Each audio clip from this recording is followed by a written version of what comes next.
پاک بھارت تعلقات کی نوعیت خطے کی معاشی ترقی پر کس طرح سے اثر انداز ہو رہی ہے، اس کا جائزہ لیں گے معاشی تجزیہ کار زبیر اقبال سے، جو واشنگٹن کے مڈل ایسٹ انسٹیٹیوٹ سے وابستہ ہیں۔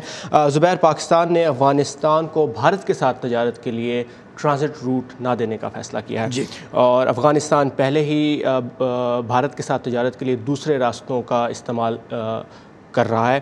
پاکستان کے افغانستان کو ٹرانزٹ روٹ نہ دینے کے فیصلے کا اثر خطے پر اور خود پاکستان کی معاشی ترقی پر کیسے ہوگا؟ دیکھیے، اس کے لیے کئی ایسٹیمیٹس ہوئے ہیں۔ یقیناً اس کا جہاں تک معاشی معاملہ ہے اس پہ تو اثر ہوگا، کیونکہ یہ ٹریڈ جو ٹرانزٹ ٹریڈ جو ہوتی تھی کافی سبسٹانشل تھی، اور اس کی وجہ سے پاکستان کی ٹرانسپورٹیشن اور دوسری ریٹیل سروسز کو فائدہ پہنچتا تھا۔ اب وہ نہیں ملے گا، لیکن یاد رہے کہ یہ ڈیسیز جو لیے جاتے ہیں یہ ایک پولیٹیکل اکانومی کانٹیکس میں لیے جاتے ہیں، تو اس لیے جو ہم کاسٹ اس کو آپ ٹریڈ کی طرف سے دیکھتے ہیں، یہ اکنامک ایشوز کی طرف سے دیکھتے ہیں، وہ پولیٹیکل معاملوں کے سامنے آ کے اس کو بیلنس کیا جاتا ہے۔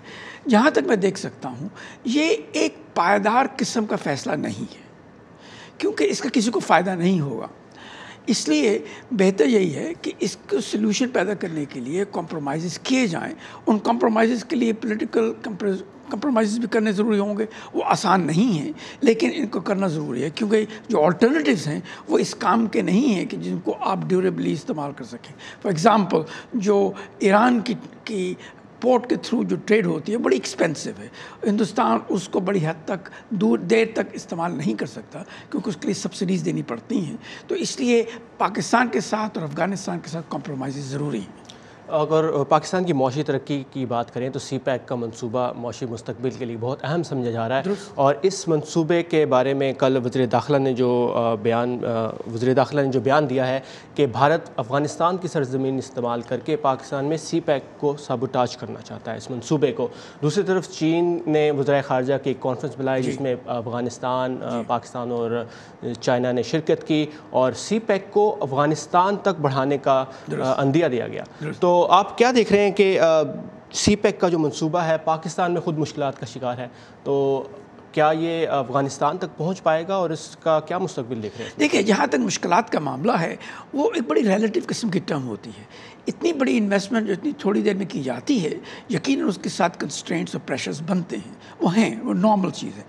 جہاں تک اس کی ایکسٹینشن کا معاملہ افغانستان کے لیے وہ اتنا مشکل نہیں ہے، کیونکہ ٹرین اس قسم کی ہے کہ اس چیز کو ایکسٹینڈ کیا جا سکتا ہے، اور ایک آلٹرنیٹیو پیدا ہو سکتا ہے جس کی وجہ سے پاکستان، بھارت اور افغانستان خود اس کو استعمال کر سکتے ہیں، اور اس کے ساتھ ساتھ سینٹرل ایشیا میں بھی ایکسٹینشن ہو سکتی ہے۔ تو اس سے کیا دونوں بلکہ تینوں ملکوں کی معاشی ترقی پر اثر پڑے گا؟ وہ یقیناً پڑتا ہے، لیکن ہندوستان کو اس کے لیے کمپرومائزز کرنے ہوں گے۔ وہ آسان نہیں ہیں، لیکن یہ شارٹ ٹرم ایشو تو نہیں ہے، یہ تو لانگ ٹرم ایشو ہے، اس کو لانگ ٹرم کانٹیکس میں دیکھنا ضروری ہے۔ صحیح، اور سی پیک کے ساتھ ساتھ اگر اس کو افغانستان تک بڑھانے کی بات کرتے ہیں تو پاکستان افغانستان کے تعلقات اور پھر اس میں دہشت گردی کا جو عنصر ہے اس کا ایک بہت بڑا فیکٹر ہے۔ پاکستان اور افغانستان کی تجارت جو ہے اس بہت زیادہ افیکٹ ہوتی ہے دہشت گردی سے۔ اگر آپ دیکھیں تو تجارتی حجم 2.5 ارب ڈالر سے کم ہو کر 1.7 ارب ڈالر پر آ گیا ہے۔ تو حالیہ سال میں جو سال گزرا ہے اس میں آپ نے دیکھا کہ دہشت گردی کی وجہ سے کئی دفعہ پاکستان اور افغانستان کی بارڈر بند بھی ہوئے، تجارت پر اثر پڑا۔ تو دہشت گردی کتنا بڑا فیکٹر رہے گی آنے والے وقت میں، اور اس سال میں آپ نے کیا دیکھا؟ کچھ ڈفرینٹ تھا پچھلے سالوں سے، آنے والے وقت میں کیا اس کا حل؟ دیکھیے، دہشت گردی تو ایک کانسٹنٹ بن چکا ہے، وہ تو رہے گی جب تک فنڈامنٹل قسم کے سلوشنز پیدا نہیں ہوں گے۔